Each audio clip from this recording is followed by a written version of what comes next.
Okay, so here is a special tutorial for brenchtaawan. They are the first person to have commented that they wanted to learn, so I just want to say I appreciate that. Thank you so much. It's very uplifting to know that somebody actually wants to learn the tutorials I'm going to make. You wanted to learn how to change colors and do layers. So this is what this tutorial is going to be about, and what I have done is I have some specific pictures already picked out. Try and get an overall setup of how to edit colors, and then at the end of this we'll have the layers effect. Overall, because you told me you had different Adobe programs from mine, I do believe they're all pretty much the same thing. There's nothing really that different as far as features. I mean, maybe a handful, but I think the only other thing that might be different is location. But the only other suggestion is just play around with it.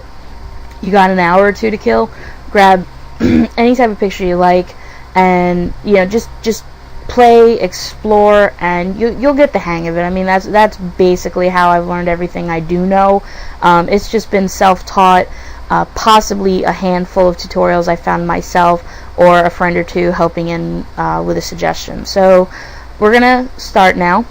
Okay, here is a manga picture of Chibi Sailor Moon. I am a Sailor Moon fan, so you're probably going to see a couple of these in my tutorials.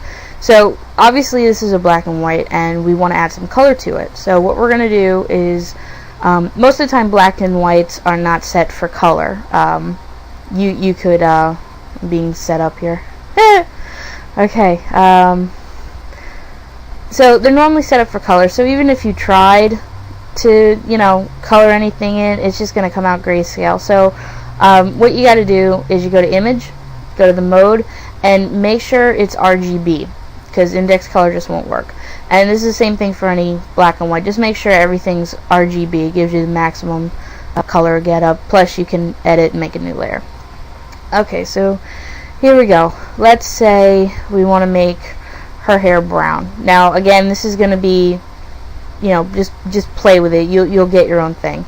But I've made a new layer to put the color over it. So let's go ahead and pick a color. Alright, so you know what? We'll go classics. So let's say we want to make her hair blonde. So we'll go to blonde. Obviously make sure you have a decent size. You don't want to be too ridiculous. Alright, so we have a new layer, which means we're not going to be going over the original picture. Always make a new layer. Worst that happens, you don't need it, delete it. Alright, so let's decide what we want to make yellow. Alright, so we want to make the moon yellow, so we'll just color over that. And we want to make her hair yellow, so we'll just go ahead and just, go all out. You can be a little bit more, precise and stay inside the lines, but this is basically going to be just a bit of a run through, so we're not going to be so neat with this. And of course, any spot you don't want with that coloring, you just delete it. Just go to your erase tool and just go in with it. It's very easy. Again, just you'll play with it, you'll figure it out. Okay, so we have blonde. Now obviously that doesn't look too neat, so we're going to change it. And here we have our layer types. Actually, let's see what Adobe says. Okay, Adobe's standing me up. So these are all different effects that you can use with a layer. Alright, and we'll start at the bottom with luminosity and head on up just to show what the different effects can be. Alright, so we have luminosity. Doesn't do exactly what we want, so we'll try the next one. We'll just hit the up button. We have color. Now that's looking a little better. That's closer to what we would like, but let's see what the other options can be. Saturation doesn't seem to do anything. And each effect is going to be different for different colors, different pictures. So don't think because saturation doesn't do anything on this picture that it's necessarily not going to do anything on another. So hue, again, nothing. Exclusion makes it blue. Difference, again. So just playing around, going through different effects. Vivid light here, hard light, soft light. Now soft light's a little, soft. Not as bright as color. And still brings across a nice effect. Overlay, linear dodge, color dodge, and so on and so forth. Now here's linear burn. Linear burn's a nice bold effect. Really brings out the color, makes it a lot more solid. And again, so on and so forth. Dissolve and then back to normal. So let's go with color, get a nice softer effect, and I'll just clean it up a little bit here. But again, this is just for a run through, so we're just gonna go as fast as we can here, just again to get an idea.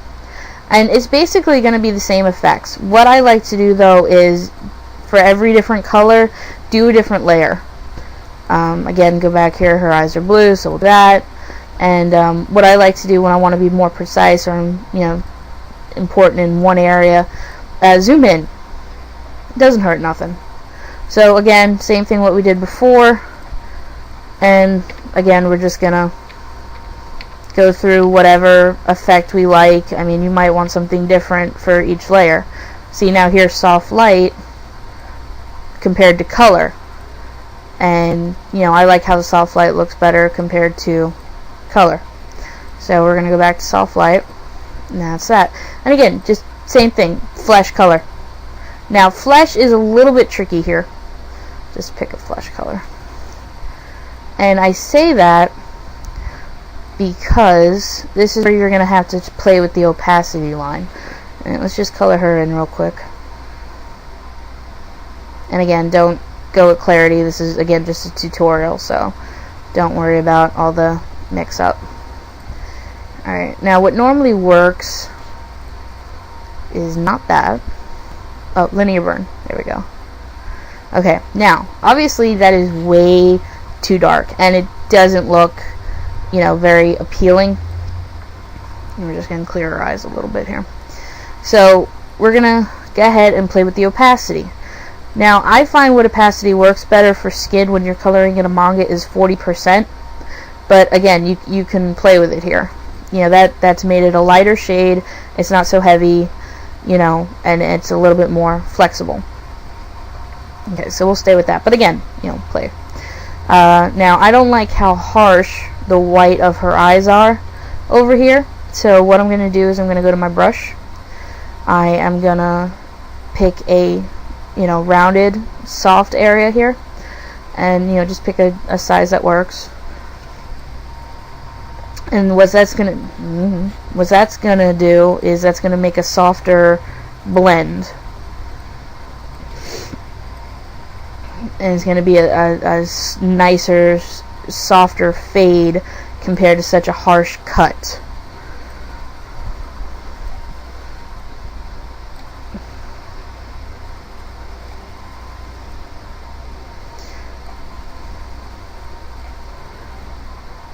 Okay.